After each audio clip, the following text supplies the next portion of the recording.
No problem. Last part of that is when indexing so many pages from Search Console, is it dangerous to get slapped? Yeah, I mean, yes, but again, what I found like years ago when I was doing stuff with Lead Gadget and what they called the ATM, that was like this industrial strength mass page builder. It was odd, but it was crazy. Like we would set, we would build a site with 30,000 pages, a WordPress site with 30,000 pages. And we would add maybe, let's say 6 tags per page, which would then create 180,000 tag pages. So the site would be 210,000 pages, right? Because we would create 30,000 posts essentially that would have 6 tags per post. So, and again, think about that, guys. That 210,000 pages. And what was interesting was, and again, very similar to what you're talking about, like I would use spun content anyways, even though sometimes they said not to, I would still use spun content.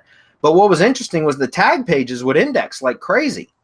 And you'd end up checking, like a lot of the posts, the original posts wouldn't index, but the tag pages would index.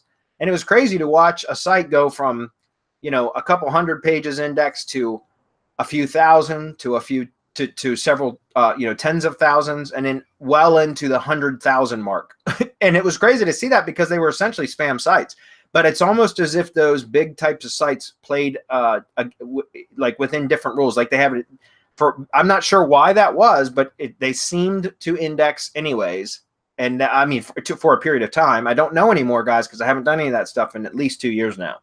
But back when I was doing it, it was crazy to watch how many of those pages would index. It was nuts. But again, if a lot of times we would recommend not, and I'm prefacing all this with I haven't done this in 2 years at least. But I tested adding it to Search Console, and I found that it wasn't necessary to do so. You could add like a sitemap. That's all I would do if you were going to do it, was add a sitemap.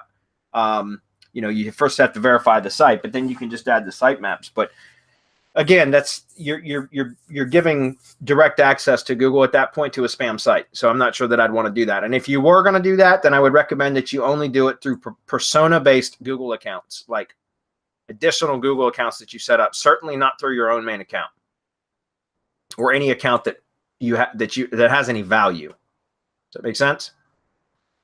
All right, I'm going to keep moving.